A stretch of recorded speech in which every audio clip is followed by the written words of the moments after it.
അസ്സലാമു അലൈക്കും. അൽഹംദുലില്ലാഹി റബ്ബിൽ ആലമീൻ വസ്സലാത്തു വസ്സലാമു അലാ റസൂലിഹിൽ അമീൻ വഅലാ ആലിഹി വസഹ്ബിഹി അജ്മഈൻ. റബ്ബി ഇശ്റഹ് ലി സദ്രി വയസ്സിർ ലി അംരി വഹ്ലുൽ ഉഖ്ദതം മിൻ ലിസാനി യഫ്ഖഹു ഖൗലി. അള്ളാഹു നമ്മുടെ ഇരുത്തം നാളെ മരണപ്പെട്ടവൻ്റെ മുന്നിലെത്തുമ്പോൾ നമുക്ക് അനുകൂലമായി വിധി പറയുന്ന നിമിഷങ്ങളിൽ എഴുതി ചേർക്കുമാറാകട്ടെ. ആമീൻ. നമ്മൾ സൂറ മുജാദലയാണ് പഠിച്ചുകൊണ്ടിരിക്കുന്നത്. അപ്പം അതിൽ ആദ്യത്തെ 5 ആയത്തിൽ അള്ളാഹു ഒരു സംഭവവുമായി ബന്ധപ്പെട്ട് കൗല ബിൻ സലബ എന്ന സഹാബി വനിതയുടെ പരാതിയുമായി ബന്ധപ്പെട്ട വിഷയമായിരുന്നു. അതിൽ പക്ഷേ നമ്മൾ പഠിച്ച ഒരു വിഷയം അള്ളാഹു എല്ലാം കേൾക്കുന്നവനാണ് എന്നൊരു പോയിൻ്റാണ് ആ ആയത്തിൽ അള്ളാഹു സ്ട്രെസ് ചെയ്തത്. അത് കഴിഞ്ഞിട്ട് അള്ളാഹു സമീഉം ഷഹീദും, അള്ളാഹു എല്ലാ കാര്യത്തിനും സാക്ഷിയാണ് എന്ന വിഷയമാണ് രണ്ടാമത് നമ്മൾ പഠിച്ചത്. കഴിഞ്ഞ ക്ലാസ്സിൽ സ്വഭാവ മര്യാദകൾ, മാന്യത, രഹസ്യം എന്ന വിഷയമാണ് പഠിച്ചത്. അപ്പോൾ ഇതൊക്കെ കൂടെ എല്ലാം ബന്ധപ്പെട്ട് കിടക്കുന്നത് എവിടെയാണെന്ന് വെച്ച് കഴിഞ്ഞാൽ അള്ളാഹു നമ്മളോട് നല്ല സ്വഭാവത്തെക്കുറിച്ച് പറയുമ്പം അതിൻ്റെ ബേസായിട്ട് അള്ളാഹു പറയുന്നത് അള്ളാഹ് എല്ലാം കേൾക്കുന്നവനാണ്, അള്ളാഹു എല്ലാം അറിയുന്നവനാണ് എന്നത് വെച്ചുകൊണ്ടാണ്. അടുത്ത ആയത്തും സമാനമായ വിഷയമാണ്. സ്വഭാവവും ആയിട്ട് ബന്ധപ്പെട്ട് തന്നെയുള്ള വിഷയമാണ്. അതിൽ ഇതിൻ്റെ ഒരു കോണ്ടെക്സ്റ്റ്, ഇതിൻ്റെ ഒരു പശ്ചാത്തലം എന്ന് പറയുന്നത് മദീനയിൽ നമുക്കറിയാവുന്നതുപോലെ മുസ്ലിം സമുദായം അനുഭവിച്ച വലിയൊരു പ്രശ്നങ്ങളിലൊന്നും മുനാഫിക്കുകളുടേതായിരുന്നു, കപടവിശ്വാസികൾ. അപ്പോൾ ഈ കപടവിശ്വാസികളുടെ വിഷയം ഇതിപ്പം ഖുർആൻ വളരെ കൃത്യമായിട്ട് ഇങ്ങനെ കുറേ വിഭാഗമുണ്ട്, അവർക്ക് ഇങ്ങനെയൊക്കെ പ്രശ്നമുണ്ട് എന്ന് പറയുന്നത് കൊണ്ടാണ് നമ്മൾ അവരെ എടുത്തിട്ട് ഇങ്ങനെ അനലൈസ് ചെയ്യുന്നത്. ഇത് യഥാർത്ഥത്തിൽ നമുക്കിടയിലും ധാരാളമായിട്ടുള്ള ഒരു വിഷയമാണ്. നമ്മളങ്ങനെ എന്ത് ചെയ്യൂല, ഇങ്ങനെ 1-2 ആൾക്കാരെ അടുത്ത് ഇവർ കപടവിശ്വാസികൾ എന്ന് പറഞ്ഞിട്ട് വിലയിരുത്തൂല. പക്ഷെ നമുക്ക് അനുഭവിക്കുന്ന ഒരു വിഷയമാണ്. അതുകൊണ്ട് തന്നെ ഖുർആൻ്റെ വളരെ പ്രധാനപ്പെട്ടൊരു വിഷയമാണ് കപടവിശ്വാസം എന്നുള്ളത്. അപ്പോൾ അതിൽ അവരെ കാരണം മുസ്ലിം സമുദായം അനുഭവിച്ച വലിയൊരു പ്രശ്നം, അവരങ്ങോട്ടും ഇങ്ങോട്ടും ചായുന്ന സ്വഭാവം എന്ന് വെച്ചാൽ മുസ്ലിം സമുദായത്തിൻ്റെ കൂടെയും അപ്പുറത്തും ചായുന്നൊരു സ്വഭാവമാണ്. അതേപോലെ തന്നെ ആ കാലഘട്ടത്തിൽ നമുക്കറിയാം യുദ്ധം, കരാറ്, ഇങ്ങനത്തെ കുറേ പ്രശ്നങ്ങൾ നടക്കുന്നതിൻ്റെ ഇടയിൽ വിവരങ്ങൾ ചോർന്നു പോവുക എന്നുള്ളതും വലിയ വിഷയമായിരുന്നു. എന്ന് വെച്ചാൽ മദീനയുടെ ഉള്ളിൽ തന്നെ ജൂതന്മാരുണ്ട്, മുസ്ലിങ്ങൾക്ക് തന്നെ ബന്ധമുള്ള കുറേ ആൾക്കാർ മക്കയിലുണ്ട്. ഇതിൻ്റെയൊക്കെ ഇടയിൽ വിവരങ്ങൾ ചോരുക എന്ന് പറയുന്നത് അവിടെ വലിയൊരു വിഷയമായിരുന്നു. അതും ഇവരെ കൊണ്ടുണ്ടായിട്ടുള്ള ഒരു വലിയ വിഷയമാണ്. നമുക്ക് ആയത്തിലേക്ക് കടന്നാൽ എന്നിട്ട് നമുക്ക് അതിൻ്റെ വിശദീകരണത്തിലേക്ക് പോകാം. 14-ാമത്തെ ആയത്ത്. ഇൻഷാ അല്ലാഹ് ഇന്ന് നമ്മൾ 14 മുതൽ 19 വരെയുള്ള ആയത്തുകളാണ് പഠിക്കുക. 14-ാമത്തെ ആയത്തിൽ അലം തറ ഇലല്ലദീന തവല്ലൗ എന്ന് പറഞ്ഞിട്ടാണ് തുടങ്ങുന്നത്. നീ കാണുന്നില്ലേ ഒരു വിഭാഗം, അവരെ കുറിച്ച് അള്ളാഹ് പറയുന്നത് തവല്ലൗ എന്നാണ്. തവല്ലൗ വല എന്ന് പറയുന്നതും വല, മൗല, ഔലിയ എന്നൊക്കെ പറയുന്നത് സ്നേഹബന്ധത്തിനെ കുറിച്ചാണ് വല എന്ന് പറയുക. മൗല എന്ന് പറയുന്നത് നമുക്ക് അങ്ങേയറ്റം ബന്ധമുള്ള അള്ളാഹിനെ കുറിച്ച് ഉപയോഗിക്കുന്നതാണ് മൗല. ഔലിയ എന്ന് പറയുന്നത് മനുഷ്യനുമായിട്ടുള്ള ബന്ധത്തെയും എന്ത് ചെയ്യുന്നുണ്ട്, ഔലിയ എന്ന് ഉപയോഗിക്കുന്നുണ്ട്. ഔലിയ എന്ന് പറഞ്ഞു കഴിഞ്ഞാൽ അങ്ങേയറ്റം സ്നേഹബന്ധം ഉള്ളവരാണ് ഔലിയ എന്ന് മാത്രമല്ല, എത്രത്തോളം എന്ന് വെച്ച് കഴിഞ്ഞാൽ നമ്മെ സ്വാധീനിക്കാൻ മാത്രം, നമ്മുടെ നിലപാടുകളെ സ്വാധീനിക്കാൻ മാത്രം ബന്ധം വെക്കുന്നതിനെ കുറിച്ചാണ് ഔലിയ ആക്കുക എന്ന് പറയുന്നത്. ഞാനത് സ്ട്രെസ് ചെയ്യാനുള്ള കാരണം കുറച്ച് കഴിഞ്ഞാൽ ഞാനത് വിശദീകരിക്കും, നമുക്ക് മനസ്സിലാവും. അലം തറ ഇലല്ലദീന തവല്ലൗ കൗമൻ. ചില ആൾക്കാർ എന്ത് ചെയ്യുന്നു, ചില ആൾക്കാർ ഒരു വിഭാഗം ആൾക്കാരെ ഔലിയാക്കുന്നു, അവരോട് വളരെ അങ്ങേയറ്റത്തെ സ്നേഹബന്ധം പുലർത്തുന്നു. ആ ജനങ്ങളുടെ പ്രത്യേകത ഗളിബല്ലാഹു അലൈഹിം എന്നാണ്. ഗളബ് എന്ന് പറഞ്ഞാൽ കോപം. അള്ളാഹുവിൻ്റെ കോപത്തിന് ഇരയായവരോട് സ്നേഹബന്ധം പുലർത്തുന്നവരെ നീ കണ്ടില്ലേ എന്നാണ് അള്ളാഹു ചോദിക്കുന്നത്. എന്നിട്ട് അള്ളാഹു അവരെ കുറിച്ച് വിശദീകരിക്കുന്നത് മാഹും മിൻകും വലാ മിൻഹും. അവരെന്തല്ല, അവർ നിങ്ങളിൽപ്പെട്ടവരല്ല, അവരിൽപ്പെട്ടവരുമല്ല. ഇത് അവരുടെ ഒരു സ്വഭാവത്തിൻ്റെ പ്രത്യേകതയാണ്. അവർ നിങ്ങളിൽപ്പെട്ടവരല്ല, അവരിൽപ്പെട്ടവരും അല്ല. വയഹ്ലിഫൂന അലൽ കദിബ്. ഹലഫ് എന്ന് പറഞ്ഞു കഴിഞ്ഞാൽ ശരിക്ക് ഖുർആനിൽ വളരെ കുറച്ച് ഉപയോഗിച്ചൊരു പദമാണ്. ഹലഫിൻ്റെ നേർക്ക് നേരെയുള്ള അർത്ഥം വാഗ്ദാനമാണ്. വാഗ്ദാനം, ഒരു കാര്യത്തെ നമ്മൾ ഒരാളോട് വാഗ്ദാനം ചെയ്യുന്നതിനെയാണ് ഹലഫ് എന്ന് ഉപയോഗിക്കുക.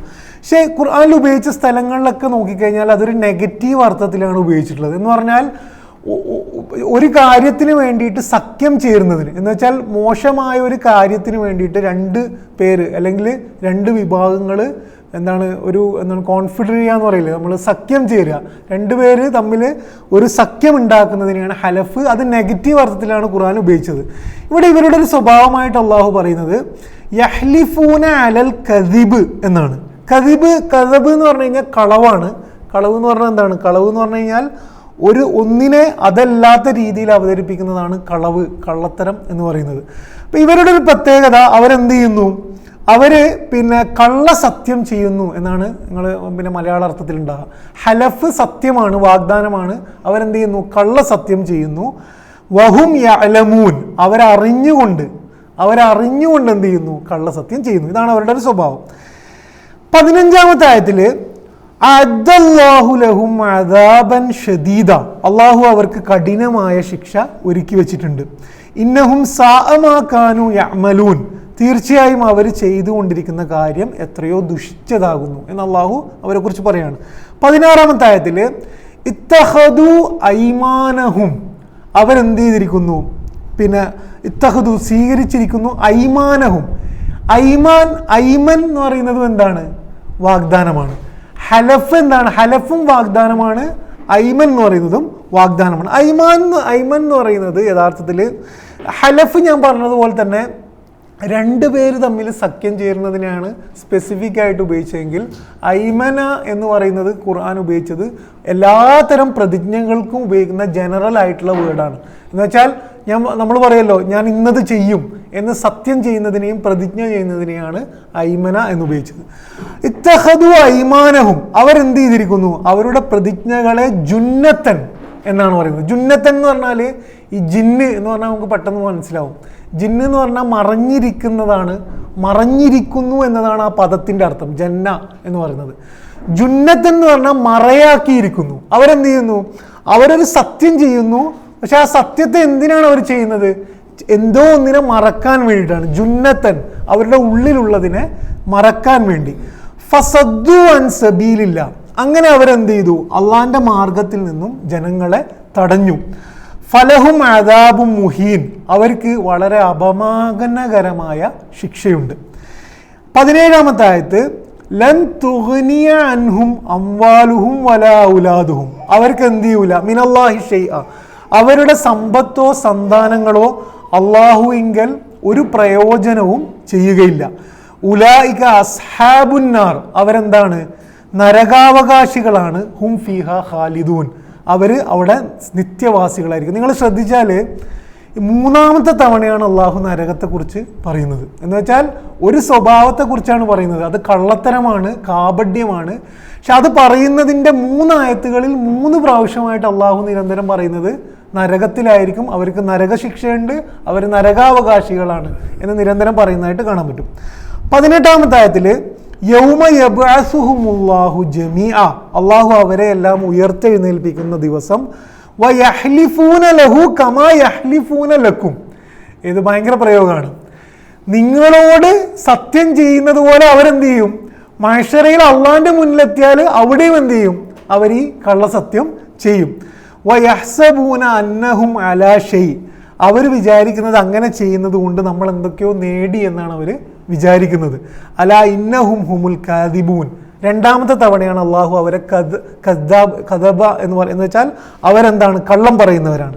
19-ാമത്തെ ആയത്തിൽ ഇസ്തഹൗദ അലൈഹിമു ഷൈത്താൻ, ഭയങ്കര പ്രയോഗമാണ്. ഇസ്തഹൗദ എന്ന് പറഞ്ഞു കഴിഞ്ഞാൽ എൻവലപ്പ് ചെയ്യുന്നതിനെയാണ് ഇസ്തഹൗദ എന്ന് പറയുക. എന്ന് വെച്ചാൽ വലയം ചെയ്യുക, അതിജയിക്കുക. ഇപ്പം നമ്മളെ ഓവർ പവർ ചെയ്യുന്നതിനെയാണ് ഇസ്തഹൗദ എന്ന് പറയുക.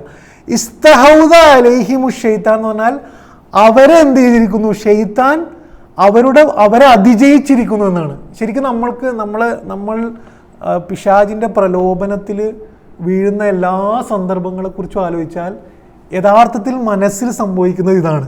നമുക്കൊരു പവറുണ്ട്, നമുക്കതിനെ പ്രതിരോധിക്കണം എന്നുണ്ട്. പക്ഷെ ഷെയ്ത്താൻ എന്ത് ചെയ്യാണ്? നമ്മളെ ഓവർ പവർ ചെയ്യാണ്. ഇസ്തഹൗദ നമ്മളെ വലയം ചെയ്യുന്നതായിട്ടാണ് നമുക്ക് ഫീൽ ചെയ്യുക. ഇസ്തഹൗദ അലൈഹിമു ഷൈത്താൻ ഫഅൻസാഹും ദിക്റുള്ള. എന്നിട്ട് എന്താ ചെയ്യുന്നത്? അള്ളാഹിൻ്റെ ഓർമ്മ അവരിൽ നിന്നും അവൻ മായ്ച്ചു കളഞ്ഞു. ഉലായിക ഹിസ്ബു ഷൈത്താൻ, അവരെന്താണ്? പിശാജിൻ്റെ കക്ഷിയാണ്. അലാ ഇന്ന ഹിസ്ബ ഷൈത്താനി ഹുമുൽ ഖാസിറൂൻ. അറിയണം, പിശാജിൻ്റെ കക്ഷികൾ എന്താണ്? നഷ്ടക്കാരാണ് എന്നുള്ളത്. അപ്പം ഈ ആയത്തുകളുടെ ഒരു ചുരുക്കം എന്താണെന്ന് പറഞ്ഞാൽ അള്ളാഹ് പറയുന്നത് എന്തൊക്കെയാണെന്ന് വെച്ച് കഴിഞ്ഞാൽ, ഒന്ന്, അവരുടെ ഒരു പ്രശ്നം അവർ ശത്രുക്കളുമായിട്ട് ബന്ധം വെക്കുന്നു എന്നുള്ളതാണ്. രണ്ട്, അങ്ങനെ ആയിരിക്കെ തന്നെ അവരെന്താണ്? അവിടെയും നിൽക്കുന്നില്ല ഇവിടെയും നിൽക്കുന്നില്ല. ഇതാണ് രണ്ടാമത്തെ സ്വഭാവം.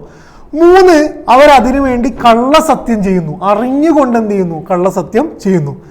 നാല്, അള്ളാഹു അറിയുന്നു അവർക്ക് നരകശിക്ഷയുണ്ട്. 3 പ്രാവശ്യമാണ് അള്ളാഹ് പറയുന്നത് അവർക്ക് നരകശിക്ഷയുണ്ട്. നമസ്കരിക്കുന്നില്ലാത്തതിനെ കുറിച്ചല്ല ഇവിടെ പറയുന്നത്, നോമ്പ് നോക്കാത്തതിനെ കുറിച്ചല്ല, കള്ളത്തരം പറയുന്നതിനെ കുറിച്ചും കാപഢ്യത്തെക്കുറിച്ചുമാണ് അള്ളാഹു 3 തവണ നരകശിക്ഷയുണ്ട് എന്ന് പറയുന്നു. എന്നിട്ട് പിന്നെ പറയുന്നത് അവരവരുടെ വാഗ്ദാനങ്ങളെ ഉപയോഗിക്കുന്നത് എന്തിനാണ്? മറയാക്കാൻ വേണ്ടിയിട്ടാണ്. അതുകൊണ്ട് എന്ത് ചെയ്യുന്നു? ഇസ്ലാമിലേക്ക് ജനങ്ങൾ വരുന്നതിനെ എന്ത് ചെയ്യുന്നു? അത് കാരണം തടയപ്പെടുന്നു. എന്നിട്ട് പിന്നെ അള്ളാഹ് പ്രയോഗിക്കുന്നത് എന്ത് ഭൗതിക ലാഭത്തിന് വേണ്ടിയിട്ടാണോ അവർ ഇതൊക്കെ ചെയ്യുന്നത്, അതൊന്നും എന്ത് ചെയ്യൂല, അവർക്ക് ലഭിക്കുകയില്ല. അതാണ് അവരുടെ സന്താനങ്ങളും സമ്പത്തും അവർക്ക് ലഭിക്കുകയില്ല. അതേപോലെ അവരുടെ ഒരു ഇതിൻ്റെ പ്രശ്നത്തിൻ്റെ എക്സ്ട്രീം എന്താണെന്ന് വെച്ചാൽ, അവർ മഹ്ശറയിൽ ഇവിടെ മനുഷ്യരോട് കള്ളസത്യം ചെയ്യുന്നത് പോലെ തന്നെ അള്ളാഹിൻ്റെ അടുത്തും ഒരു ശ്രമം നടത്തും, എന്ത്? കള്ളസത്യം ചെയ്യാൻ. പിന്നെ ഏറ്റവും അവസാനം അള്ളാഹ് പറയുന്നത് ഇതൊക്കെ സംഭവിക്കുന്നതിൻ്റെ ഒരു റൂട്ട് കോസ്, ഒരു കാരണം, ശൈത്താൻ എന്ത് ചെയ്തിരിക്കുന്നു? അവരെ വലയം ചെയ്തിരിക്കുന്നു എന്നുള്ളതാണ്. ഇനി രണ്ട് വിഷയങ്ങളാണ് ഇവിടെ പ്രധാനമായിട്ടുള്ള. നമുക്ക് 2 വിഷയങ്ങളും 2ആയിട്ട് പഠിക്കാം. ഒന്നാമത്തെ വിഷയം ശത്രുക്കളോടുള്ള ബന്ധമാണ്. ഇത് നമ്മൾ വളരെ ശ്രദ്ധിച്ച് സൂക്ഷ്മതയോടുകൂടി മനസ്സിലാക്കേണ്ട വിഷയമാണ്. കാരണം ഇസ്ലാമിനെതിരെ യുക്തിവാദികളിൽ നിന്നും അല്ലാത്തതിൽ നിന്നൊക്കെ വല്ലാണ്ട് വരുന്നൊരു ക്രിറ്റിസിസമാണ് ഇസ്ലാമിൻ്റെ കുറേ ഇങ്ങനത്തെ ആയത്തുകളുണ്ട്. നിങ്ങൾ എന്ത് ചെയ്യരുത്, ചില ആൾക്കാരോട് എന്ത് ചെയ്യരുത്, കാഫിറുകളോട്, ചില ആൾക്കാരോട് ബന്ധം വെക്കരുത് എന്ന് പറയുന്ന കുറേ ഖുർആൻ ആയത്തുകൾ നമുക്ക് കാണാൻ കഴിയും. ഇത് വെച്ചുകൊണ്ട് നിങ്ങൾ കാണുന്നില്ലേ, മുസ്ലിങ്ങളുടെ ഒരു അടിസ്ഥാന നിർദ്ദേശം തന്നെ എന്താണ്? മറ്റുള്ളവരെ കണ്ടെടുത്ത് കൊല്ലലും അവരോട് ബന്ധം വെക്കാതിരുന്നു എന്നുള്ളതാണ്. ഇതിൽ ഇസ്ലാമിൻ്റെ ഒരു അടിസ്ഥാനം എന്താണെന്ന് വെച്ച് കഴിഞ്ഞാൽ, എല്ലാവരോടും ബന്ധം വെക്കണം എന്നാണ് ഇസ്ലാമിൻ്റെ അടിസ്ഥാനം. എല്ലാവരോടും ബന്ധം വെക്കണം. അതേപോലെ എല്ലാ മനുഷ്യർക്കും, മുസ്ലിങ്ങൾക്ക് മാത്രമല്ല എല്ലാ മനുഷ്യർക്കും അടിസ്ഥാന ആവശ്യങ്ങൾ എത്തിച്ചു കൊടുക്കൽ മുസ്ലിമിൻ്റെ അടിസ്ഥാന ദൗത്യമാണ്, ഫർളായിട്ടുള്ള ബാധ്യമാണ്. എല്ലാവരോടും നീതി പാലിക്കുക എന്നുള്ളത് ഖുർആൻ പറയുന്ന കാര്യമാണ്. മുസ്ലിങ്ങളോട് മാത്രമല്ല, എല്ലാവരോടും നീതി പാലിക്കുക എന്നുള്ളത്. അതേസമയം ബന്ധം വെക്കാൻ പാടില്ലാത്ത ചില അവസ്ഥകളുണ്ട്. അതൊന്ന് യുദ്ധ സന്ദർഭത്തിൽ ശത്രുക്കളോടാണ്. അതുകൊണ്ടാണ് ഖുർആന്റെ കോണ്ടെക്സ്റ്റ് അറിയാന്നുള്ളത് വളരെ പ്രധാനമാണ്. യുദ്ധ സന്ദർഭത്തിൽ ശത്രുക്കളോട് ബന്ധം വെക്കുന്നത് വിഡ്ഢിത്തരമാണ്. അതെന്ത് ചെയ്യരുത് എന്ന് ഖുർആൻ പറയുന്നതിൽ എന്തില്ല, ഒരു തരത്തിലുള്ള മാനുഷികമായ വിരുദ്ധമായ കാര്യവും അവിടെ ഇല്ല. രണ്ടാമത്, അള്ളാഹ് സ്പെസിഫിക് ആയിട്ട് പറയുന്നത് അവരെ നിങ്ങൾ ഔലിയ ആക്കരുത് എന്നാണ്. ബന്ധം വെക്കണതിനെ കുറിച്ചല്ല. ഔലിയ ആക്കരുത് എന്ന് പറഞ്ഞാൽ നമ്മുടെ നിലപാടുകളെ സ്വാധീനിക്കാൻ കഴിയുന്ന രീതിയിൽ എന്ത് ചെയ്യരുത്, അവരെ ബന്ധം വെക്കരുത് എന്നുള്ളത് വളരെ കറക്റ്റാണ്. ഇന്നത്തെ ഇന്ത്യൻ സാഹചര്യത്തിലും ലോക സാഹചര്യത്തിലും ഗസയും ഒക്കെ എടുത്തു നോക്കുമ്പം നമ്മുടെ നിലപാടുകളെ, ആദർശത്തെ സ്വാധീനിക്കാൻ കഴിയുന്ന രീതിയിൽ ശത്രുക്കളോട് ബന്ധം വെക്കുന്നതിൻ്റെ പ്രശ്നമാണ് മുസ്ലിം സമുദായം യഥാർത്ഥ മുസ്ലിങ്ങളും അനുഭവിക്കുന്നത് എന്ന് കാണാൻ പറ്റും. അതേപോലെ തന്നെ അവരുടെ ഒരു പ്രശ്നമായിട്ട് പിന്നെയും അള്ളാഹ് സ്ട്രെസ് ചെയ്യുന്നത് അള്ളാഹിൻ്റെ കോപം നേടിയവരാണ്. ഗളിബ ഗൈരിൽ മഗ്ലൂബി അലൈഹിം, ആരാണ് അള്ളാഹിൻ്റെ കോപം നേടിയവരെന്ന് ഖുർആൻ വളരെ വിശദമായിട്ട് നമ്മളെ പഠിപ്പിക്കുന്നുണ്ട്. അത് നിരന്തരം സാധ്യത ഉണ്ടായിട്ടും ഇസ്ലാമിനെതിരെ ശത്രുതാ മനോഭാവത്തോടുകൂടി പ്രവർത്തിക്കുന്നവരാണ്. എന്ത്, ഇസ്ലാമിനെ തകർക്കാൻ വേണ്ടി പ്രവർത്തിക്കുന്നവരാണ് ഗളിബല്ല. അപ്പോൾ ഇവരോട് സ്വാഭാവികമായിട്ടും ബന്ധം വെക്കരുതെന്ന് പറയുന്നത് എന്താണ്, അത് വളരെ കൃത്യമായിട്ടുള്ള പാഠമാണ്. ഇത് സൂറ മുംതഹിനയിൽ തുടക്കത്തിൽ അള്ളാഹു 9 ആയത്തുകളിൽ ഇത് വളരെ കൃത്യമായിട്ട് നമ്മൾ പഠിപ്പിക്കുന്നുണ്ട്. അതിൽ ആദ്യം പറയുന്നത് യാ അയ്യുഹല്ലദീന ആമനു ലാ തത്തഖിദു അദുവി വഅദുവുക്കും ഔലിയ. സെയിം പ്രയോഗമാണ്. നിങ്ങൾ എന്ത് ചെയ്യരുത്, എൻ്റെയും നിങ്ങളുടെയും ശത്രുക്കളോട് ഔലിയാക്കരുത്. എന്നിട്ട് എന്തുകൊണ്ടാണെന്ന് പറയുന്നുണ്ട്. എന്താണ്, യുഖ്രിജൂന റസൂല വയ്യാക്കും, നിങ്ങളെയും റസൂലിനെയും അവരെന്ത് ചെയ്യുന്നു, അവർ പുറത്താക്കുന്നു. അവർ ശത്രുതാ മനോഭാവമാണ് ഇതാക്കുന്നത്. എന്നിട്ട് അള്ളാഹു അതിങ്ങനെ എക്സ്പ്ലെയിൻ ചെയ്തതിന് ശേഷം അവിടെ നിർത്താതെ പറയുന്നു, ലാ യൻഹാകുമുല്ലാഹു അനില്ലദീന ലം യുഖാതിലൂകും ഫിദ്ദീൻ. നിങ്ങളോട് യുദ്ധം ചെയ്യാത്തവരോട് ബന്ധം വെക്കുന്നതിന് അള്ളാഹ് എന്ത് ചെയ്യുന്നില്ല, തടയുന്നില്ല. ഖുർആൻ ആയത്താണ്. ഖുർആൻ നമുക്കും അറിയാത്തതിൻ്റെ പ്രശ്നമാണ് എന്ത്, നമ്മളും ഇത് കേൾക്കുമ്പം വല്ലാണ്ടൊന്ന് ചൂളി പോകുന്നത്. ഖുർആൻ വളരെ കൃത്യമായിട്ട് ലാ യൻഹാകുമുല്ലാഹു അനില്ലദീന ലം യുഖാതിലൂകും, നിങ്ങളോട് യുദ്ധം ചെയ്യാത്തവരോട് ബന്ധം വെക്കുന്നതിനെ അള്ളാഹ് എന്ത് ചെയ്യുന്നില്ല, തടയുന്നില്ല എന്നുള്ളത് ഖുർആൻ്റെ ആയത്താണ്. വലം യുഖ്രിജൂക്കും മിൻ ദിയാരിഹിം, നിങ്ങളെ വീടുകളിൽ നിന്നും പുറത്താക്കാത്തവരോട്, അൻ തബറൂഹും, അവരോട് നിങ്ങൾ നന്മ ചെയ്യണം, വ തുഖ്സിതു ഇലൈഹിം, അവരോട് നിങ്ങൾ നീതി പുലർത്തണം എന്ന് ഖുർആൻ വളരെ കൃത്യമായിട്ട് പറയുന്നത്.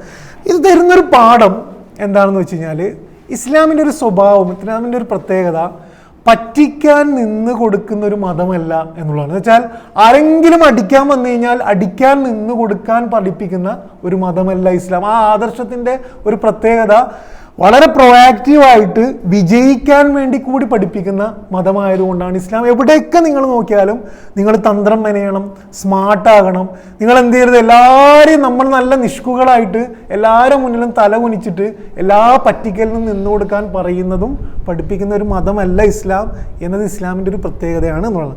ഇതാണ് ഒന്നാമത്തെ വിഷയം. രണ്ടാമത്തെ വിഷയം കാപഢ്യവും കള്ളത്തരവുമാണ്. നമ്മൾ ഇപ്പോൾ കഴിഞ്ഞ ക്ലാസ്സിൽ നമ്മൾ രഹസ്യങ്ങളെ കുറിച്ച് പറഞ്ഞിരുന്നു. അത് നമ്മൾ തീരെ അധികം ആലോചിക്കാത്ത, ഗൗരവത്തിലെടുക്കാത്ത വിഷയമാണ്. അപ്പോൾ എത്രത്തോളം ഗൗരവത്തിലാണ് അള്ളാഹ് പറഞ്ഞത് എന്ന് നമ്മൾ കഴിഞ്ഞ ക്ലാസ്സിൽ പഠിച്ചിരുന്നു. കാപഢ്യവും കള്ളത്തരവും ഇതേപോലെ തന്നെയാണ്. നമ്മൾ ഗൗരവത്തിലെടുക്കാത്ത കാര്യമാണ് ഒന്ന്. രണ്ട്, ആൾക്കാർക്ക് നമ്മൾ കപടനാണോ എന്ന് മനസ്സിലാക്കാൻ പാടാണ്. അതുകൊണ്ട് ഒരാൾക്ക് നമ്മളെ തിരുത്തി തരാൻ വളരെ ബുദ്ധിമുട്ടാണ്. എന്ന് വെച്ചാൽ പ്രവാചകനൊക്കെ ഉള്ള കാലത്താണ് പ്രവാചകനെ വിളിച്ചിട്ട് നീ ചെയ്യുന്നത് ശരിയല്ല എന്നൊക്കെ പറയാമായിരുന്നു. നമ്മളെ ഉള്ളിൽ കാപഢ്യമുണ്ടോ, നമ്മൾ ചെയ്യുന്നത് കള്ളത്തരമാണോ എന്ന് നമ്മൾ തന്നെ റിയലൈസ് ചെയ്ത് തിരുത്തിയാൽ മാത്രം ശരിയാകുന്ന ഒരു കാലഘട്ടത്തിലാണ് നമ്മളുള്ളത്. ഇന്നത്തെ ആയത്തുകളുടെ ഒരു സൗന്ദര്യം എന്താണെന്ന് വെച്ച് കഴിഞ്ഞാൽ, കാപഢ്യത്തിൻ്റെയും കള്ളത്തരത്തിൻ്റെയും എല്ലാ വശങ്ങളും അള്ളാഹു ടച്ച് ചെയ്ത് പഠിപ്പിക്കുന്നു എന്നാണ്. ഒന്ന്, അവരുടെ സ്വഭാവം വമാഹും മിൻകും വലാ മിൻഹും എന്നാണ് ഒന്നാമത്തെ സ്വഭാവം. എല്ലാ കാപഢ്യത്തിൻ്റെയും ഒരു അടിസ്ഥാന സ്വഭാവമാണ് അവിടെയും ഇവിടെയും ഇല്ലാത്ത നിലപാടുകൾ. അവിടെയും ഉണ്ടാവും, അവിടെ പറഞ്ഞാൽ ഓക്കെ സെറ്റ്, ഇവിടെ വന്നു കഴിഞ്ഞാൽ ഇവിടെയും സെറ്റായിരിക്കും. അങ്ങനെയുള്ള എവിടെയും നിൽക്കാത്ത ഒരു അഴകൊഴമ്പൻ നിലപാടുള്ള സ്വഭാവമാണ് എന്ന് പറയുന്നു. രണ്ടാമത് അള്ളാഹ് അവരുടെ സ്വഭാവം പറയുന്നത് വയഹ്ലിഫൂന അലൽ കദിബ് വഹും യഅലമൂൻ, അവർ കള്ളത്തരം പറഞ്ഞുകൊണ്ടേയിരിക്കും. അവർ നിരന്തരം കള്ളത്തരം പറഞ്ഞു, കള്ളസത്യം പറഞ്ഞുകൊണ്ടേ ഇരിക്കും. ഇനി ഈ ആയത്തുകളെ ശ്രദ്ധിച്ചു നോക്കാം. എന്തുകൊണ്ടാണ് അവർ ചെയ്യുന്നത് എന്നും പഠിപ്പിക്കുന്നുണ്ട്. എന്താണ്? ഇത്തഹദു ഐമാനഹും ജുന്ന. എന്തിനു വേണ്ടിയിട്ടാണ്? ഉള്ളിലുള്ളത് പുറത്തുള്ള ആൾക്കാരെ അറിയാതിരിക്കാൻ വേണ്ടിയിട്ടാണ് അവരത് ചെയ്യുന്നത്. വളരെ കൃത്യമാണ്. ഉള്ളിലെന്താണോ അത് പുറത്തിറങ്ങി കഴിഞ്ഞാൽ എല്ലാം പൊളിയും. ഉള്ളിലുള്ളതിനെ മറക്കാൻ വേണ്ടിയിട്ടാണ് കാപഢ്യവും കള്ളത്തരവും അവർ ഉപയോഗിക്കുന്നത്. രണ്ടാമത് എന്തിനു വേണ്ടിയിട്ടാണ് അവർ ചെയ്യുന്നത്? ഭൗതിക ലാഭത്തിന് വേണ്ടിയിട്ടാണ്. വയഹ്സബൂന അന്നഹും അലാ ഷൈ, അവർ കരുതുന്നത് അവർ ഇതൊക്കെ ചെയ്യുന്നത് കൊണ്ട് എന്തൊക്കെയോ നേടുന്നുണ്ട് എന്നാണ്. അതുപോലെ തന്നെ അള്ളാഹ് ഇവിടെ ഉപയോഗിച്ചൊരു പദം നോക്കി നോക്കാം, ലൻ തുഅനിയ അൻഹും അംവാലുഹും വലാ ഔലാദുഹും, അവർക്ക് അവരുടെ സന്താനങ്ങളും സമ്പത്തും ഉപകാരപ്പെടില്ല എന്ന് എന്തിനാണ് പറയുന്നത്? സമ്പത്തും സന്താനവും ഉണ്ടാക്കാൻ വേണ്ടിയിട്ടാണ് എന്ത് ചെയ്യുന്നത്. അല്ലെങ്കിൽ സമ്പത്തും സന്താനം അടങ്ങുന്ന എല്ലാ ഭൗതിക ലാഭത്തിനും സ്ഥാനത്തിനും പിന്നെ ആൾക്കാരുടെ ഇടയിൽ ഇതിന് പിടിച്ചു നിൽക്കാനൊക്കെ വേണ്ടി ചെയ്യുന്ന ഒന്നും എന്ത് ചെയ്യൂല, അവർക്ക് ഉപകാരപ്പെടില്ല എന്ന് അള്ളാഹു പറയുന്നതായിട്ട് കാണാൻ പറ്റും. ഇനി കാപഢ്യം ചെയ്യാൻ കഴിയുന്നതിൻ്റെ ഒരു പ്രേരണയും അള്ളാഹു പഠിപ്പിക്കുന്നു. അതെന്താണ്? ഇബ്ലീസ് അവരെന്ത് ചെയ്തിരിക്കുന്നു? വലയം ചെയ്തിരിക്കുന്നു എന്നാണ്. എന്നിട്ട് അവിടെ നിർത്താതെ അള്ളാഹു അങ്ങനെ അവർ ചെയ്യുന്നത് കൊണ്ടുണ്ടാകുന്ന പ്രശ്നങ്ങളെ കുറിച്ചും പറയുന്നു. എന്താണ്? ഫസദ്ദു അൻ സബീലില്ല, മുസ്ലിമായ ഇത് നേർക്ക് നേരെ മുസ്ലിങ്ങളായ ആൾക്കാരെ കുറിച്ചാണ് പറയുന്നത്. എന്ന് വെച്ചാൽ മുസ്ലിമായ ഒരാൾ കള്ളത്തരം ചെയ്യുമ്പോഴും കാപഢ്യം ചെയ്യുമ്പോഴും സ്വാഭാവികമായിട്ട് സംഭവിക്കുന്നത് എന്താണ്? ഇസ്ലാമിലേക്ക് ആൾക്കാർ വരുന്നതിനെ എന്ത് ചെയ്യും? അത് തടയും. ഇനി എത്രത്തോളം ആഴത്തിൽ ഒരാളിൽ കള്ളത്തരം എന്ന സ്വഭാവം വരും എന്നത് പഠിപ്പിക്കാൻ വേണ്ടിയിട്ടാണ് അള്ളാഹ് പഠിപ്പിക്കുന്നത്. എന്ത്? അവർ മരണപ്പെട്ട് അള്ളാഹിൻ്റെ അടുത്ത് എത്തിയിട്ട് നേർക്ക് നേരെ പടച്ചോനെ കണ്ടാൽ പടച്ചോൻ്റെ അടുത്തും എന്ത് ചെയ്യും? ഒരു കള്ളസത്യം ചെയ്യാൻ ശ്രമിക്കും. എന്നത് പറഞ്ഞാൽ അവിടെ ചെയ്യും എന്നതുകൊണ്ട് പറയുന്നതല്ല, അത്രത്തോളം കള്ളത്തരം ആഴത്തിലൊരു സ്വഭാവമായി നമ്മിൽ രൂപപ്പെടാൻ സാധ്യതയുണ്ട് എന്ന് പഠിപ്പിക്കാനാണ്. ഇനി അതിനുള്ള പരിഹാരവും അള്ളാഹു പറയുന്നത് പരലോകബോധമാണ്. ഇനി നമ്മൾ ഇതിലേക്ക് വന്നു കഴിഞ്ഞാൽ കളവാക്കലും കാപഢ്യവും എന്ന വിഷയത്തിൽ വന്നു കഴിഞ്ഞാൽ ഞാൻ പറഞ്ഞു, കളവാക്കുക എന്ന് പറഞ്ഞാൽ ഒന്നിനെ അതല്ലാത്ത രീതിയിൽ അവതരിപ്പിക്കുന്നതാണ് കള്ളത്തരം എന്ന് പറയുന്നത്. ഈ തക്ദീബ് എന്ന് പറഞ്ഞാൽ കള്ളത്തരം. നിഫാഖ് എന്ന് പറഞ്ഞു കഴിഞ്ഞാൽ എന്താണ്?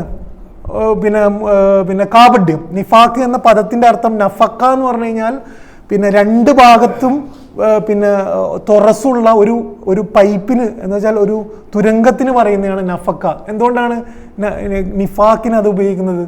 കാരണം കപടന്മാരെപ്പോഴും ഒരു സൈഡിൽ കൂടെ പോയിട്ട് എന്ത് ചെയ്യും, മറ്റേ സൈഡിൽ കൂടെ എങ്ങനെയെങ്കിലും പുറത്തു ചാടാൻ നോക്കുന്നതുകൊണ്ടാണ് നഫക്ക എന്ന് പറയുന്ന പദം അവിടെ ഉപയോഗിക്കുന്നത്. തക്ദീബ് എന്ന് പറഞ്ഞു കഴിഞ്ഞാൽ കള്ളം പറയലാണ്. നിഫാഖ് എന്ന് പറഞ്ഞാൽ ഉള്ളും പുറവും എന്തായിരിക്കും? വ്യത്യസ്തമായിരിക്കും. രണ്ടും തമ്മിലുള്ള ബന്ധം എന്താണ്? നിഫാഖ് മുനാഫിക്ക് ഉപയോഗിക്കുന്ന ഒരു ടൂളാണ് എന്ത്? കള്ളത്തരം എന്ന് പറയുന്നത്. മുനാഫിക്കിന്റെ അടിസ്ഥാന സ്വഭാവമായിരിക്കും എന്ത്? കള്ളത്തരം എന്ന് പറയുന്നത്. അതുകൊണ്ട് പ്രവാചകൻ സല്ലല്ലാഹു അലൈഹി വസല്ലമ മുനാഫിക്കിന്റെ സ്വഭാവമായിട്ട് പറയുന്നത് 3 ലക്ഷണങ്ങളാണ് പ്രവാചകൻ പഠിപ്പിക്കുന്നത്. ഒന്ന്, അവർ സംസാരിച്ചാൽ കളവ് പറയും. 2, വാഗ്ദാനം ചെയ്താൽ ലംഘിക്കും. 3, വിശ്വസിച്ചാൽ ചതിക്കും. ഇത് 3നും എന്തുണ്ട്? കള്ളത്തരമുണ്ട് എന്ന് കാണാൻ പറ്റും.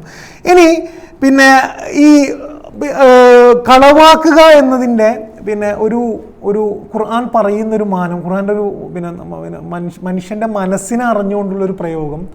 ഒരാൾ കള്ളത്തരം പറയുമ്പം അയാൾ മറ്റുള്ളവരെ മാത്രമല്ല ചതിക്കുന്നത്, തൻ്റെ മനസാക്ഷിയെ കൂടിയാണ് എന്ത് ചെയ്യുന്നത്? ചതിക്കുന്നത്. അള്ളാഹു ഖുർആൻ ബഖറയിൽ പറയുന്നത് യുഹാദിഊന അല്ലാഹ വല്ലദീന ആമനു. അവരെന്ത് ചെയ്യുന്നു? അള്ളാഹുവിനെയും പിന്നെ വിശ്വസിച്ചവരെയും പിന്നെ എന്ത് ചെയ്യുന്നു? അവർ വഞ്ചിക്കുന്നു. വമാ യഖ്ദഊന ഇല്ലാ അൻഫുസഹും എന്നാണ്. അവരവരുടെ ആത്മാവിനെ അല്ലാതെ എന്ത് ചെയ്യുന്നില്ല? വഞ്ചിക്കുന്നില്ല. ഇതിൻ്റെ ഒരു ബേസ് എന്താണെന്ന് വെച്ചാൽ, മനുഷ്യനെ ആത്യന്തികമായിട്ട് അള്ളാഹു സൃഷ്ടിച്ചത് നിഷ്കളങ്കനായിട്ടാണ്. അവൻ കള്ളത്തരം പറയുന്നത് അവൻ്റെ ആത്മാവിന് കൂടി എന്താണ്? വഞ്ചനയാണ്. ഇതിൻ്റെ ഏറ്റവും നല്ല ഉദാഹരണം, നിങ്ങൾ ഒരാൾ കള്ളത്തരം പറയാൻ വേണ്ടി ഇന്ന് പിന്നെ സയൻറ്റിഫിക്കലി ഉള്ള ഒരാൾ കള്ളത്തരം പറയാൻ എങ്ങനെ കണ്ടുപിടിക്കുക? പോളിഗ്രാഫ് എന്ന് പറഞ്ഞ ടെസ്റ്റ് നമുക്കറിയാം, കുറ്റവാളികളൊക്കെ ചെയ്യുന്നത്. എങ്ങനെയാണ് അവരത് കണ്ടുപിടിക്കുന്നത്? ഒരാൾ കള്ളത്തരം പറയുമ്പം അയാളുടെ ശരീരത്തിൽ അയാളുടെ ബ്രീത്തിങ് മാറും, ശ്വാസം മാറും, ഹൃദയമിടിപ്പ് മാറും, അയാളെ വേർക്കൽ. എന്തുകൊണ്ടാണത് മാറുന്നത്? എന്തുകൊണ്ടാണ് മാറുന്നത് വെച്ചാൽ ശരീരത്തിന് കള്ളത്തരം ഡൈജസ്റ്റ് ചെയ്യാൻ കഴിയാത്തതുകൊണ്ടാണ്. കള്ളത്തരം പറയുമ്പോൾ അയാളുടെ എല്ലാ സാധനവും മാറുന്നതിൻ്റെ ഗ്രാഫ് നോക്കിയിട്ടാണ് അയാൾ കള്ളത്തരം പറയുന്നതാണോ എന്ന് മനസ്സിലാക്കുന്നത്. അപ്പം ഒരാൾ കള്ളത്തരം പറയുന്നത് പിന്നെ അടിസ്ഥാനപരമായിട്ട് അയാൾക്ക് തന്നെ എന്തല്ല, അയാളുടെ ശരീരത്തിനും ആത്മാവിനും തന്നെ ഇഷ്ടമില്ലാത്തൊരു കാര്യമാണ്. പ്രവാചകൻ സല്ലല്ലാഹു അലൈഹി വസല്ലമയുടെ കാലഘട്ടത്തിൽ 3 തരം മുനാഫിക്കുകൾ ഉണ്ടായിരുന്നു. ഇത് നമ്മൾ ശ്രദ്ധിക്കേണ്ട ഒരു കാര്യമാണ്. ഒന്നാമത്തെ തരം മുനാഫിക്ക് നമ്മൾ മിക്കവാറും ആകാൻ സാധ്യതയില്ല. അവരുടെ സ്വഭാവം എന്താ വെച്ച് കഴിഞ്ഞാൽ, ഏതൊക്കെ അവസരത്തും കിട്ടിയോ അപ്പോഴൊക്കെ ഇസ്ലാമിനെതിരെ അറ്റാക്ക് ചെയ്യാനും ചതിക്കാനും വേണ്ടി തക്കം പാത്ത് നിൽക്കുന്നവരാണ്. പക്ഷെ രണ്ടാമതൊരു വിഭാഗമുണ്ട്, അവർ സംശയവുമായി നടക്കുന്നവർ, ഈമാൻ നിരന്തരം മാറി മറിയുന്നവർ. ഇസ്ലാം വിജയിക്കുമ്പോൾ അവരുടെ ഈമാൻ കൂടും, ഇസ്ലാമിൽ പരാജയവും നഷ്ടവും വരുമ്പോൾ അവരുടെ ഈമാൻ കുറയും. ഇത് സൂറ തൗബയിലൊക്കെ നിരന്തരം പറയുന്നതാണ്. ഇസ്ലാം വിജയിക്കുമ്പോൾ അവരുടെ ഈമാൻ കൂടും, ഇസ്ലാം പരാജയപ്പെടുമ്പോഴും നഷ്ടം വരുമ്പോഴും അവരുടെ ഈമാൻ കുറയും. നമ്മളിൽ ഇതുണ്ടോ എന്ന് നമ്മൾ വളരെ ഗൗരവത്തിൽ ആലോചിക്കുക. നല്ല ആഘോഷ സന്ദർഭം, എല്ലാ മുസ്ലിം ഉമ്മത്തും ഒന്നായിരിക്കുന്ന സന്ദർഭത്തിലൊക്കെ വമ്പൻ ഈമാനായിരിക്കും. ഇസ്ലാം തന്നെ പരാജയപ്പെടുന്ന, ഇസ്ലാമിൽ തന്നെ നഷ്ടം വരുന്ന സന്ദർഭത്തിൽ നമ്മളെ ഉള്ളിലെ ഈമാനിന് എന്ത് സംഭവിക്കുന്നു എന്നുള്ളത് നമ്മൾ ആലോചിക്കുക. മൂന്നാമതൊരു വിഭാഗം മുനാഫിക്കുകൾ, അവരാദ്യം ഇസ്ലാമിനെ ഇഷ്ടപ്പെട്ടു വന്നവരാണ്. പക്ഷെ കാലക്രമേണ എന്ത് ചെയ്തു? അവരുടെ ഈമാൻ വല്ലാണ്ട് ചോർന്നുപോയി, മൊത്തത്തിൽ അവരുടെ ഈമാൻ ചോർന്നുപോയി. പക്ഷെ അവരുടെ സ്വഭാവം, അവരെ പുറത്ത് വൻ ഹാവഭാവങ്ങളായിരിക്കും, ഭയങ്കര ഇത് ഖുർആൻ പറയുന്നത്, സൂറ മുനാഫിക്കിൽ പറയുന്നതാണ്. അവരെ കണ്ടു കഴിഞ്ഞാലും അവരെ വർത്താനം കേട്ട് കഴിഞ്ഞാലും അവരെ പോലെ ഉള്ളൊരു മുസ്ലിങ്ങളാണ് വേറെ എവിടെയും കാണാൻ കഴിയില്ല എന്ന് നമ്മൾ വിചാരിക്കും. എന്തുകൊണ്ടാണ്? ഉള്ളിലത് മറക്കാൻ വേണ്ടി അവർ സംസാരത്തിലൂടെയും വേഷത്തിലൂടെയൊക്കെ ഭയങ്കര മുസ്ലിങ്ങളായിട്ട്. നമ്മളിൽ ഇതുണ്ടോ എന്ന് ആലോചിക്കാം.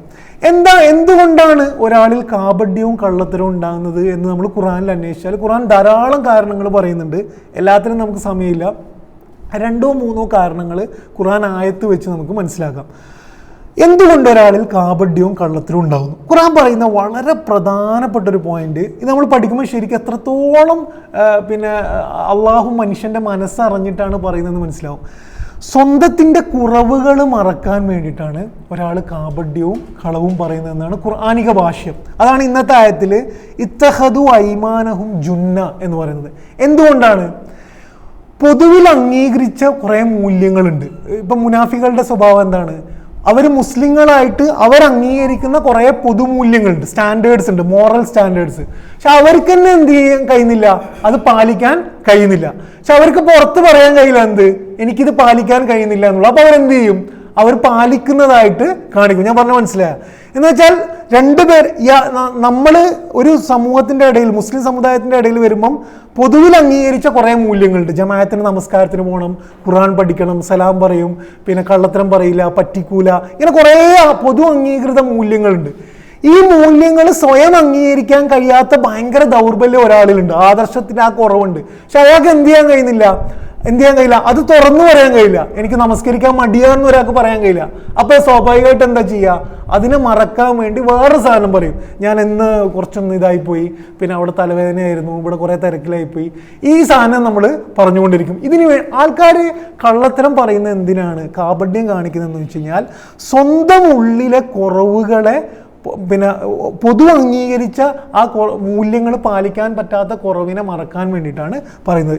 അതുകൊണ്ടാണ് അലി റളിയല്ലാഹു അൻഹു ഒരു സ്ഥലത്ത് പറയുന്നത്, കാപഢ്യം എന്നത് ആന്തരികമായ അപകർഷതയിൽ നിന്നാണ് വരുന്നത്. വളരെ കറക്റ്റാണ്. ഉള്ളിലെ ഇൻഫീരിയറിറ്റി കോംപ്ലക്സിൽ നിന്നാണ് ഒരാൾ കപടനാകുന്നത്. എന്താണ് ഇൻഫീരിയറിറ്റി കോംപ്ലക്സ്? എനിക്ക് ഈ സമുദായത്തിൻ്റെ ഭാഗമാകാൻ എനിക്കിത് ചെയ്യാൻ കഴിയുന്നില്ല എന്നുള്ളതുകൊണ്ടാണ്. ഇതിൽ കുറേ ഉദാഹരണങ്ങൾ നമുക്ക് കാണാൻ പറ്റും. ഒന്നാമത്തെ ഉദാഹരണം ഞാൻ നേരത്തെ പറഞ്ഞ പോലെ തന്നെ, നമ്മൾ മുസ്ലിം സമുദായത്തിൻ്റെ ഭാഗമാകുമ്പം കുറേ അംഗീകൃത മൂല്യങ്ങളുണ്ട്, നമസ്കാരം, ഖുർആൻ, ഇങ്ങനത്തെ കുറേ കാര്യങ്ങൾ.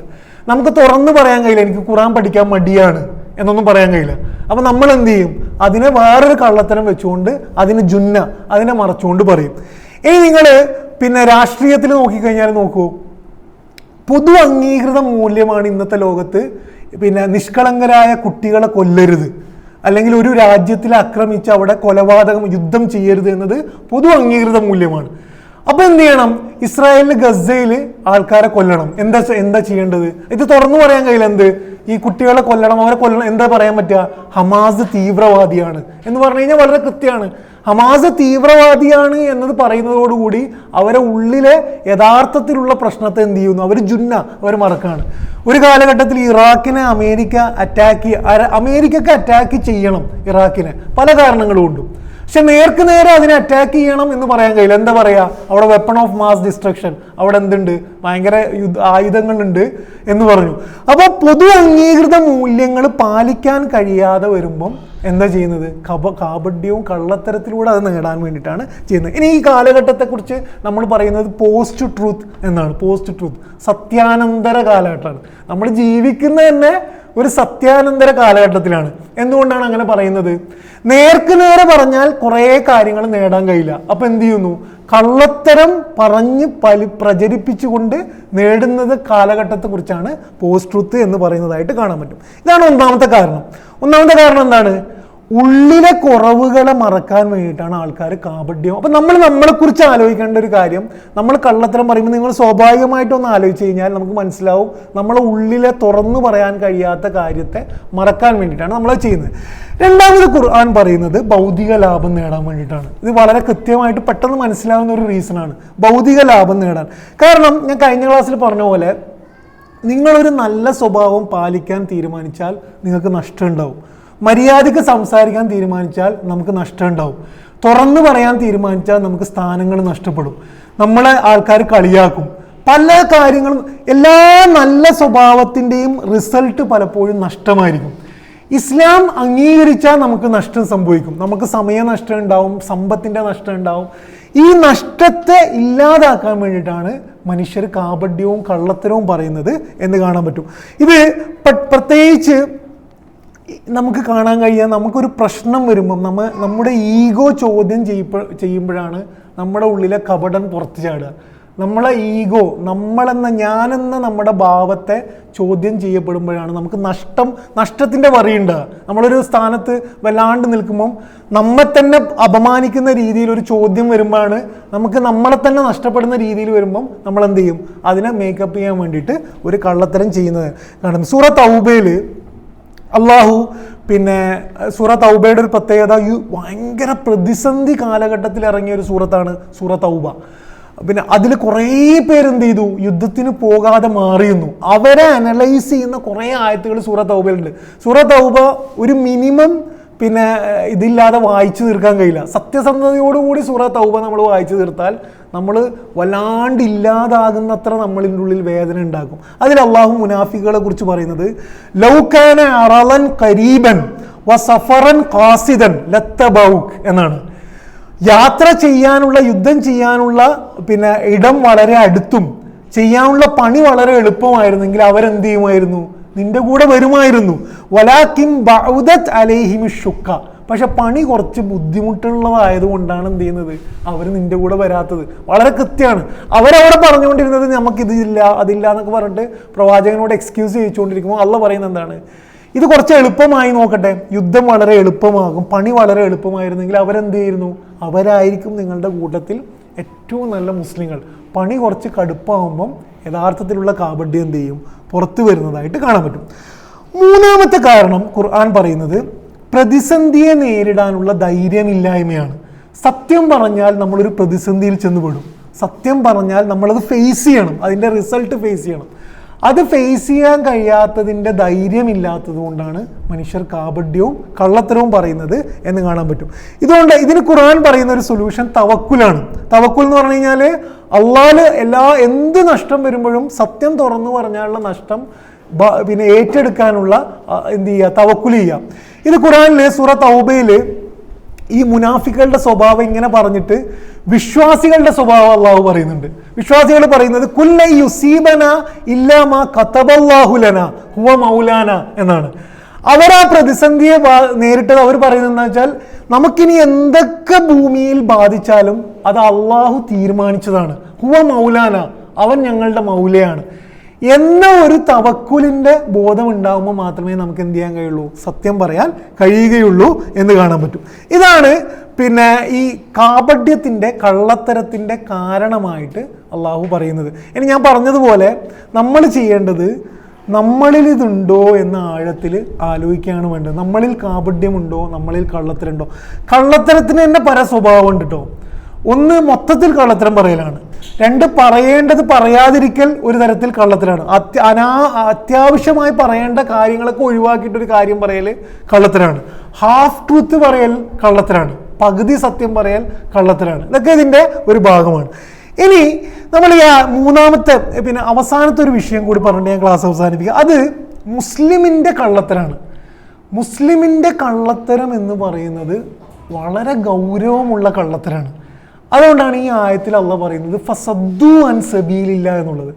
എന്ത് ചെയ്യും, ഒരു മുസ്ലിം കള്ളത്തരം പറയുമ്പം തക്ദീബ് ചെയ്യുമ്പോഴുള്ളൊരു പ്രശ്നം, ഇസ്ലാമിനെയാണ് ആൾക്കാർ അതിലൂടെ വായിക്കുക. അതുകൊണ്ടാണ് അറ ഐത്തല്ലദീ യുകദ്ദിബു ബിദ്ദീൻ എന്ന് അള്ളാഹു ചോദിക്കുന്നത്. നീ കാണുന്നില്ലേ ദീനിനെ കളവാക്കിയവൻ, അവൻ ആരാണ്?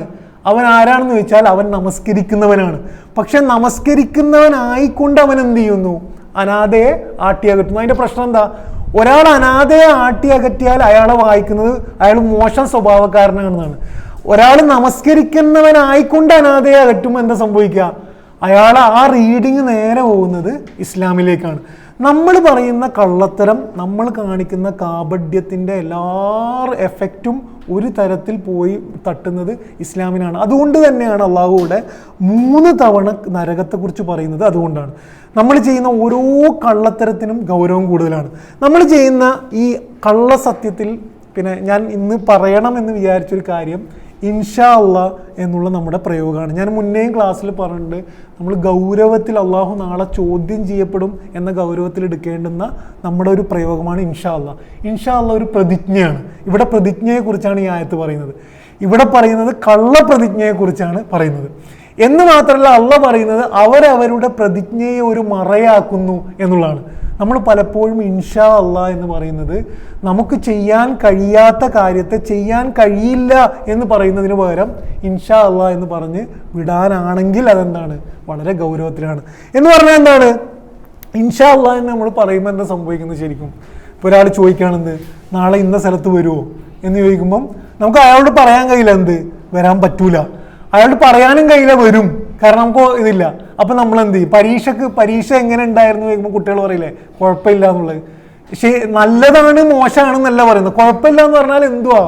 അതേമാതിരിയാണ് നമ്മൾ ഇൻഷാ അല്ലാഹ് ഞാൻ പറയുന്നത്. ഇത് ഒരു പരിധിയിലപ്പുറം മുസ്ലിം സമുദായത്തിനെ പരിഹാസ്യമാക്കുന്ന ലെവലിലേക്ക് ഇന്ന് നമ്മളെ സമൂഹത്തിൽ ഉണ്ടായിട്ടുണ്ട്. മറ്റുള്ളവർ അതിനെ കാണുന്നത് ഇൻഷാ അല്ലാഹ് എന്ന് പറഞ്ഞാൽ ഓക്കെ 4 മാസം 6 മാസം കഴിഞ്ഞിട്ടേ ഇത് നടക്കുള്ളൂ എന്ന പരിഹാസം നമ്മളും അത് ചിരിച്ചുകൊണ്ടാണ് പറയുന്നത്. ഇൻഷാ അല്ലാഹ് ഒരു പ്രതിജ്ഞയാണ്.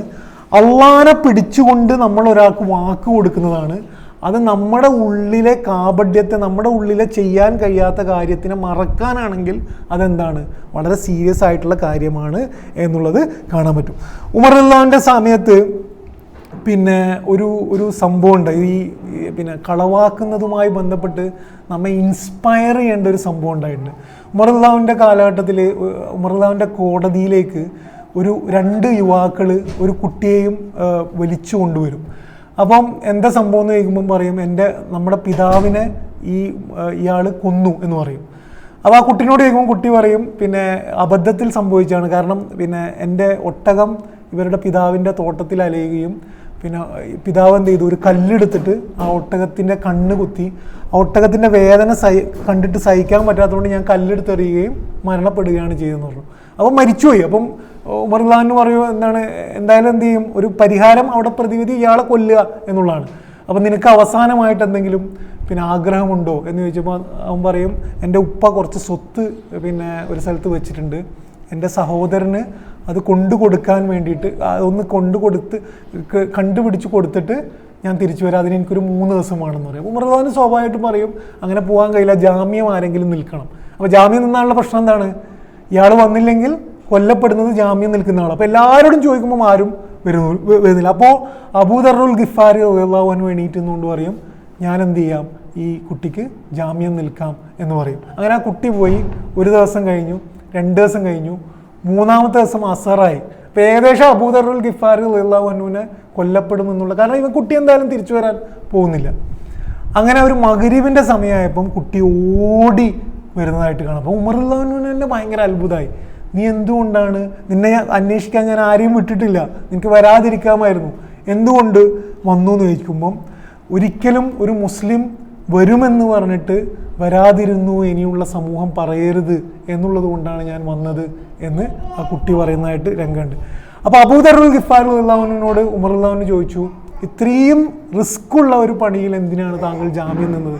ഒരു മുസ്ലിമിനൊരു സഹായം ആവശ്യമുണ്ടായിട്ട്, ഒരു മനുഷ്യനൊരു സഹായം ആവശ്യമുണ്ടായിട്ട് ആരും അയാൾക്ക് വേണ്ടി ജാമ്യം നിന്നില്ല എന്ന് സമൂഹം പറയാതിരിക്കരുത്, അങ്ങനെ പറയേണ്ട ഒരു അവസ്ഥ വരരുത് എന്നുള്ളത് കൊണ്ടാണ് ഞാൻ അതിന് ജാമ്യം നിന്നത് എന്ന് പറയുന്നതിൻ്റെ ഒരു ഗൗരവം എവിടെയാണെന്ന് വെച്ച് കഴിഞ്ഞാൽ, നമ്മളെടുക്കുന്ന ഓരോ നിലപാടുകളും എന്ത് ചെയ്യുന്നുണ്ട്, ഇസ്ലാമിനെ കുറിച്ചാണ് ആൾക്കാർ വായിക്കുന്നത് എന്നുള്ള ഗൗരവത്തെ കാണിക്കുന്നത്. അത്രയും ഗൗരവത്തിലായിരുന്നു അവർ ആ സംഭവത്തെ എടുത്തത്. അപ്പോൾ നമ്മുടെ സംസാരം, നമ്മൾ ആ ടാഗോടുകൂടി കാണിക്കുന്ന ഓരോ കാര്യങ്ങളെയും അള്ളാഹു ആ ഗൗരവത്തിലായിരിക്കും വിചാരണ ചെയ്യുക. പടച്ചവൻ നമ്മളെയൊക്കെ അനുഗ്രഹിക്കുമാറാകട്ടെ. അള്ളാഹു നമ്മളിൽ നിന്ന് വന്നുപോയ കാപഢ്യത്തെയും കള്ളത്തരവും എന്തെങ്കിലുമൊക്കെ വന്നു പോയിട്ടുണ്ടെങ്കിൽ പടച്ചവൻ പുറത്തു തരുമാറാകട്ടെ. അള്ളാഹു ഗസയിലെ ജനങ്ങൾക്ക് സഹായവും ഈമാനും ധാരാളം ആശ്വാസവും അള്ളാഹു നൽകുമാറാകട്ടെ. റബ്ബനാ തഖബ്ബൽ മിന്നാ ഇന്നക അൻതസ് സമീഉൽ അലീം വതുബ് അലൈനാ ഇന്നക അൻതത് തവ്വാബുർ റഹീം. ആമീൻ ആമീൻ ബിറഹ്മതിക യാ അർഹമർ റഹീമീൻ. അസ്സലാമു അലൈക്കും.